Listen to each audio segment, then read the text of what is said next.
Hello BookTube, hello book friends, welcome back to my channel and another Poetry Thursday video. And today I wanted to read parts of two poems by a poet called Heathcote Williams. Now, Heathcote Williams is probably most well known for the poem Whale Nation. This is a long form narrative poem, and I think in this edition runs to something like over 100 pages, but it is fantastically well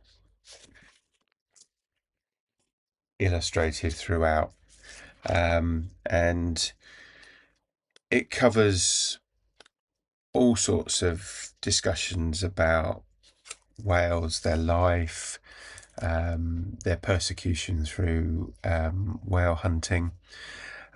He also wrote a book at the same time as Whale Nation was published. He also published a book, again, a narrative long form poem, Falling for a Dolphin, which he wrote after hearing about the dolphin and going and actually swimming with it off of the coast of Ireland while he was researching for the Whale Nation poem stroke book. And I want to read bits of both of those today. He also published he published another long form poetry book about elephants. Again, this is a long form narrative poem, and similarly has, sort of illustrations throughout. And I'm not going to read from this one. I thought I would stick to whales and dolphins today. As I say, not going to read the entirety of either of them purely because of their length. So just a short introduction to both. If it piques your interest, do check them out from the library or wherever you get your books from. And Heathcote Williams died in, I think it was 2017. And I say Whale Nation is probably the book that he is most well known for. So we'll start with an extract from Whale Nation. From space, the planet is blue. From space, the planet is the territory, not of humans, but of the whale. Blue seas cover 7/10 of the Earth's surface and a domain of the largest brain ever created, with a 50-million-year-old smile. Ancient, unknown mammals left the land in search of food or sanctuary and walked into the water. Their arms and hands changed into water wings. Their tails turned into boomerang-shaped tail flukes, enabling them to fly almost weightless through the oceans. Their hind legs disappeared, buried deep within their flanks. Free from land-based pressures, free from droughts, earthquakes, ice ages, volcanoes, famines. Larger brains evolved 10 times as old as man's, other creatures with a larger cerebral cortex, luxuriantly folded, intricately fissured, deep down in another country, moving at a different tempo. And the whale's lips formed their distant humorous curl, when we were clawed quadrupeds, insect-eating shrews, feverishly scrabbling at the bark of trees. This great and wild sea wherein there is that Leviathan, whom thou hast made to play therein. Whales play in an amniotic paradise, their light minds shaped by buoyancy, unrestricted by gravity, somersaulting, like angels or birds, like our own lives in the womb. Whales play for 3 times as long as they spend searching for food. Delicate, involved games, with floating seabird feathers blown high into the air, and logs of wood flipped from the tops of their heads, carried in their teeth for a game of tag ranging across the entire Pacific, play without goals. Naked with skin like oiled silk, smooth as glass, they move at 50 miles an hour, attaining faultless streamlining by subtly changing the shape of their bodies, altering ridges of cartilage and indentations of flesh to correspond to constantly differing patterns of water, to accommodate minute oscillations with vibrant inflexations of muscle and skin, so that layers of liquid glide over each other in an easy laminar flow, no drag, no turbulence, a velvet energy. Like Buddhists, they are not compulsive eaters. They can go for 8 months without food. They will not work to eat. They play to eat. The humpback catches its food by blowing bubbles, 5-foot wide bubbles, as large as weather balloons. When they burst, they make a circle of confusing mist. The plankton, the Arctic shrimps, the krills, the sea butterflies, are corralled into the middle of a bewildering ring of hissing bubble bombs. The whale then rises up into the centre of a round plate of brimming water and eats. Imagine blowing soap bubbles and food drops from the sky.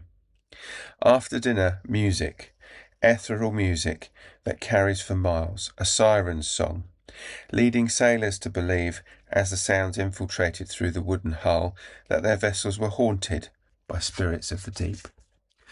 Webs of elegant cetacean music stretch around the globe, lyrical litanies on the bio-radio that draw on an oral tradition of submarine songs from a living memory bank founded 50 million years ago. Different dialects, different themes, different clusters of notes, sequences, phrases, subphrases, sung with different cadences and modulations to send different messages to different individuals. Different songs from day to day, from year to year, an indication that there are creatures other than man still evolving. Millions of mysterious sounds memorized and passed on from generation to generation, all clearly retained in the mind, uncluttered by cuneiform tablets, vellum, paper, newsprint, floppy disks, free from all methods of transcription, which, disconnected from the body language of the informant, facilitate deceit. Alien beings, their whole body, every bone, every membrane, every hollow, part of an enormous ear, 20 times as sensitive as man's. Whale families, whale tribes, all have different songs, an acoustic picture language, spirited pulses relaying through water at 5 times the speed sound travels through air, varied enough to express complex emotions, cultural details, history, news, a sense of the unknown. A lone humpback may put on a solo concert lasting for days. Within a humpback's half-hour song, there are 100 million bytes, 1 million changes of frequency, and 1 million tonal twists. An odyssey, as information-packed as Homer's, can be told in 30 minutes, 50 million-year-old sagas of continuous whale mind. Accounts of the forces of nature, the minutiae of a shared consciousness, whale dreams. The accumulated knowledge of the past, rumours of ancestors, the Archaeoceti with lifespans of 200 and 300 years, memories of loss, memories of ideal love, memories of meetings. And now, as I say, I'd like to read from Falling for a Dolphin. Is there anything else I need? A wetsuit lies on the diving shop floor, an undulating mass of black and red blubber. Beside it, a bag of industrial polythene, filled with breathing tubes, weights and weight belt, palm-shaped flippers and a mask. No, says the proprietor, just add water to taste. The East Peninsula at the edge of the Atlantic, dawn.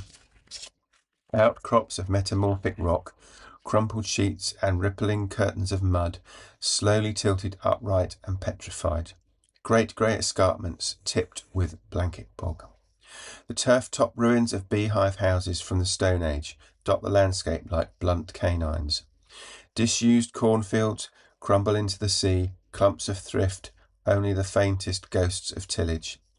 Round ziggurats of stone, washed down by the tides into splintered spirals like towers of Babel and layered with seams of illusory Kerry diamonds, loom out of the sea.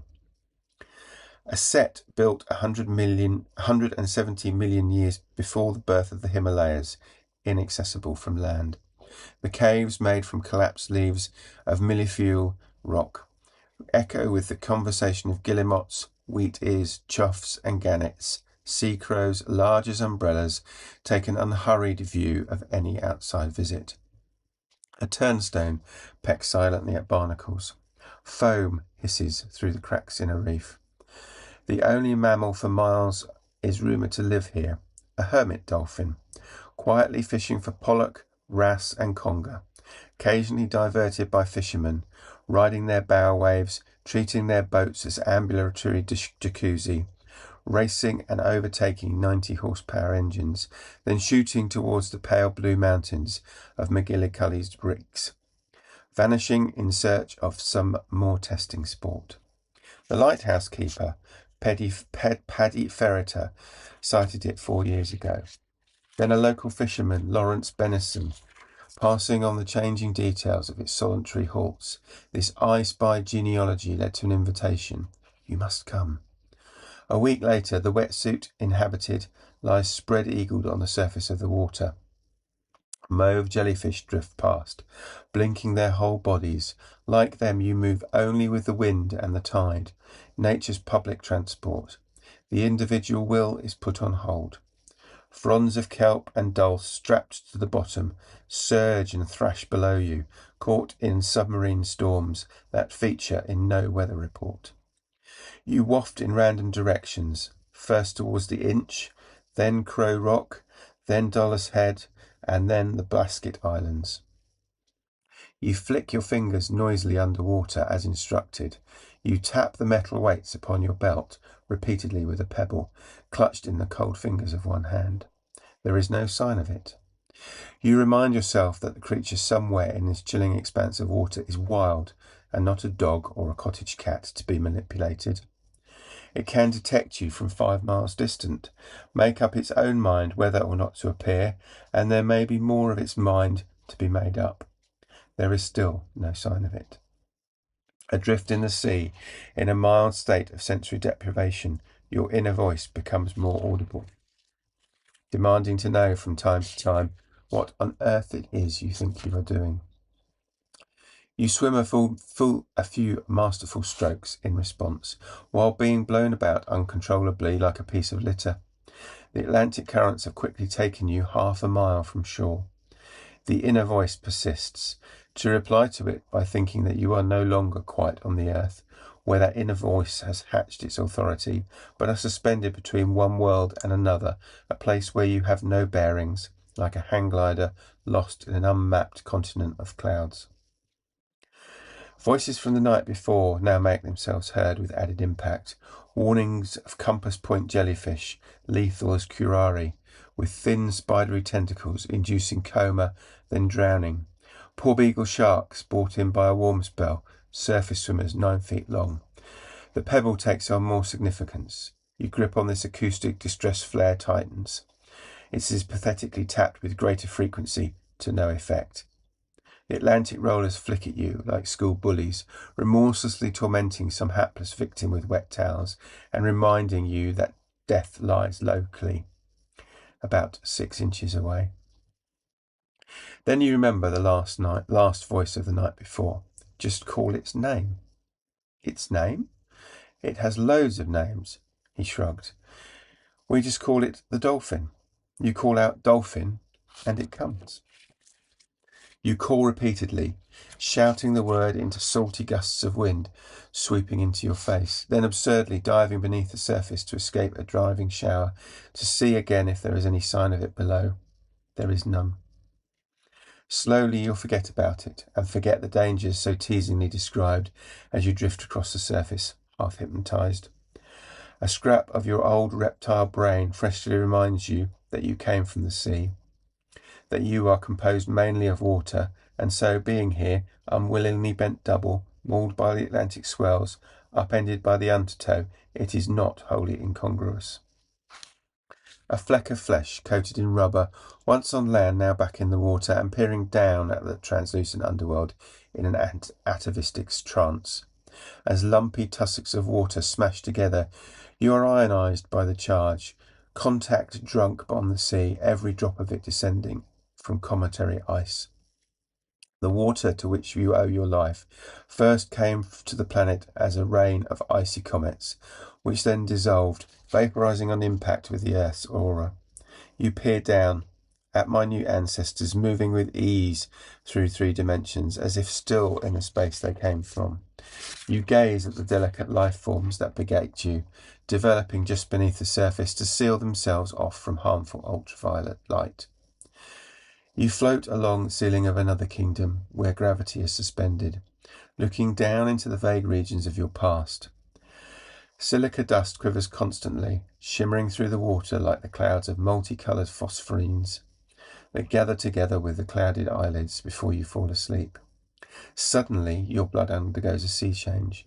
Your body jerks, shuddering like a rocket on takeoff, half in the air, half still in ground effect. The rumoured creature lies beside you in the water, a bare hint of movement in its tail, then quite still, eye to eye. 12, 15 feet long, half a ton in weight, sleek and silvery as the moon. It has approached you indetectably from behind. You suppress an impulse to spin round hastily, anxious to see from where exactly this apparition comes. Fearing you would take in water through the tube and drown. It draws closer, setting no wash, staring, its grey telling eye inches from yours. You stare back, startled, caught off guard by an intelligence both knowing and remote. With a single movement, it disappears, as if to allow you to digest the visitation. When involuntary spurts of adrenaline discharged into the surrounding water are diluted, and the shock waves have ebbed, it returns, to move up and down your body, spraying each section of it with a barrage of echolocating clicks, penetrating your brain, heart, lungs, stomach, groin, legs and feet, seeming to gauge each in depth, mapping your body's geography in punctilious detail. Your brain tingles oddly, as it is spattered in a second examination with unfathomable waves of sound and ultrasound. The Dolphin then rises to the surface, releasing a deep gust of air from the top of its domed head, and inhales beside you, the unexpected sound of breathing in isolation in the ocean, creating an arresting affinity. The valve in its blowhole closes, a faint chink of cartilage. 2 air-breathing mammals side by side, one blinkered, uncoordinated and cluttered with plastic accessories, the other in careless control, a wide-eyed virtuoso, master of a larger territory than yours and, unlike other animals, unnervingly disinclined to be outstared. Your skin prickles, physically registering the Dolphin's prodigious strength, quickening you to the fact that one disassembling move, the betrayal of even one false thought you're prone to feel, and it could stave in your body, with a lackadaisical flick of its fin, torpedo you into you at 30 knots, snapping your spine as if it were a sardines, crush each limb into fragments with its jaws and 88 needle-sharp conical teeth. But it appears to entertain no such wish, and all such apprehensions are swiftly dissolved by its expression, a 3-foot smile, a tender-lipped antidote to panic. Its face is permanently engraved with this subtle, potent smile, as if a smile were the only facial gesture worth making, and it had therefore settled into a generic trait, the emblem of its seductive ability to disarm a fellow creature whom it should have been persuaded was its most intractable enemy, but the only safe method of making friends. Close to, the benign fixtures become more complex. The smile flickers from a dull interest through bemused pity to a wry patrician glance of transcendence. The dolphin's presence in the water, electrically alive, each goggle-eyed gaze, each hampered, blundering movement in the water, policies out, embarrassed, gurgles by the way of greeting. Despite yourself, you are compelled to speak, to blurt out a succession of stilted, staccato phrases through the breathing tube. Hello, and I'm pleased to meet you. Each more prostratedly foolish than the last, and each more barely intelligible, even to your own ears. Spluttering through water, its little sense buried by burbling gasps. The dolphin whistles, then clicks rhythmically, then makes a sound like a creaking of a door, a rusty hinge. It whistles again. There's a rattle resembling a chuckle. You try to guess the meaning of its tone, like a tongue-tied foreigner, desperately striving to understand the hermetic kernel of a language, the sure clue to consciousness. It speaks again. You make some spontaneous noises in reply, less inhibited. The dolphin draws closer, gently nudging your mask with its upper lip to expose your face. It touches your cheek, nuzzling your skin, then moves away with a glance that seems to invite you to stroll horizontally in a direction of its choosing. You accept, magnetically allured by a very complete stranger, willingly locked into its company. As I say, just extracts from those poems. I hope maybe that will inspire you to check them out yourselves. If you have been, thank you for watching, and I'll speak to you again soon. Take care. Bye-bye.